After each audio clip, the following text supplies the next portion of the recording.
युद्धाभ्यास में एयरफोर्स के सभी घातक लड़ाकू एयरक्राफ्ट शामिल किए गए हैं। एलएसी के पास हो रहे युद्धाभ्यास में राफेल, सुखोई, मिराज के अलावा तेजस भी इसमें हिस्सा लेगा। ये एक्सरसाइज 25 दिसंबर तक चल सकती है। एक्सरसाइज के दौरान मोर्चे पर फाइटर प्लेन और सर्विलांस प्लेन भी तैनात किए गए। साथ ही दुश्मन पर नजर रखने वाले रडार भी एक्टिव कर लिए गए। यानी कि भारत ने हर मोर्चे पर अपनी तैयारी पूरी कर ली है। किलेबंदी चारों तरफ से ड्रैगन के खिलाफ पूरी हो चुकी है। 9 दिसंबर को हुई झड़प के बाद इंडियन एयरफोर्स के इस युद्धाभ्यास को बेहद ही महत्वपूर्ण और अहम माना जा रहा है। तो उधर तवांग के इलाके में इंडियन आर्मी भी पूरी तरह से चौकन्नी और मुस्तैद है। यानी कि अब अगर चीन ने फिर कोई चालाकी या चालबाजी करने की कोशिश की तो उसे एक बार फिर से हिंद के जवानों की तरफ से करारा जवाब मिलेगा और उसी को देखते हुए तैयारियां पूरी कर ली गई हैं। तो एयरफोर्स ने इस एक्सरसाइज के लिए ईस्टर्न कृषि से हर दिन, हर महीने, हर साल, इतना ही नहीं आपके रिटायरमेंट के लिए भी पैसे कमाना है। फिर देरी किस बात की? फ्रीडम ऐप को अब भी डाउनलोड कीजिए। सेक्टर के अपने सभी एयरबेस को एक्टिव कर दिया है। इसमें असम के गुवाहाटी, मोहनबाड़ी, तेजपुर, झाबुआ, जोरहाट के अलावा पश्चिम बंगाल का हाशिमारा एयरबेस भी इसमें शामिल है।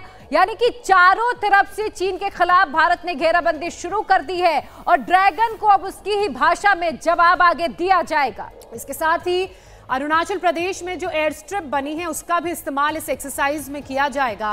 और आपको बता दें कि लाइन ऑफ एक्चुअल कंट्रोल के पास हो रहे इंडियन एयरफोर्स के इस शक्ति प्रदर्शन में तमाम भारतीय वायुसेना के लड़ाकू विमान हिस्सा ले रहे हैं और जो ज्यादातर विमान हैं वो लड़ाकू विमान हैं। कौन कौन से विमान हैं वो हम आपको ग्राफिक्स के जरिए दिखा रहे हैं। तेजस, मिराज, सुखोई, MiG-29, जैगुआर, ये वो सारे विमान हैं भारतीय वायुसेना के जो न सिर्फ भारतीय वायुसेना की शान बढ़ाते हैं बल्कि इनका प्रदर्शन भी शानदार है। और ऐसे में इन अत्याधुनिक विमानों को तैनात किया गया है और इनकी निगरानी में ये पूरी वॉर एक्सरसाइज प्रिया चल रही है। बिल्कुल, तो देखिए कौन से फाइटर शामिल होंगे वो आगे हमने आपको बताया, लेकिन घेराबंदी किस तरह से की गई है वो भी हम आपको बताएंगे। तवांग पर चीन की बुरी नजर क्यों है? क्योंकि एक ऐसा इलाका है अरुणाचल की, खासतौर पर जो तवांग वाला एरिया है, चीन हमेशा से उसे अपना कहता रहा है। अक्साई चीन की बात करें तो वहां पर चीन का कब्जा, और जो तिब्बती इलाका है वहां पर भी चीन अपनी नजरें गड़ाए बैठा है और वो चाहता है कि अरुणाचल वाला हिस्सा उसके हिस्से में आए। लेकिन भारत के गृह मंत्री ने भी यह साफ कर दिया है कि भारत अपनी जमीन का एक भी इंच दुश्मनों को नहीं देने वाला।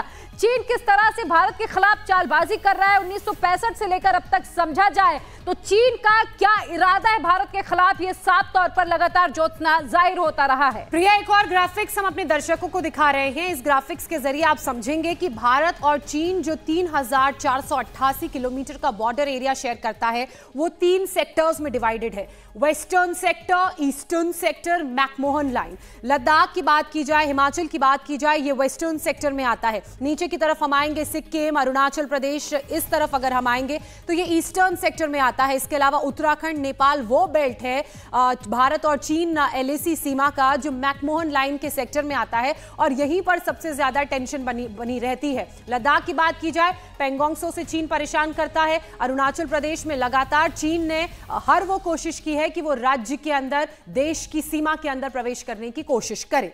कृषि से हर दिन, हर महीने, हर साल, इतना ही नहीं आपके रिटायरमेंट के लिए भी पैसे कमाना है। फिर देरी किस बात की? फ्रीडम ऐप को अब भी डाउनलोड कीजिए। ये इसको हम और डिटेल्ड तरीके से आपको समझा रहे हैं। ये आप अलग अलग सेक्टर्स देखिए।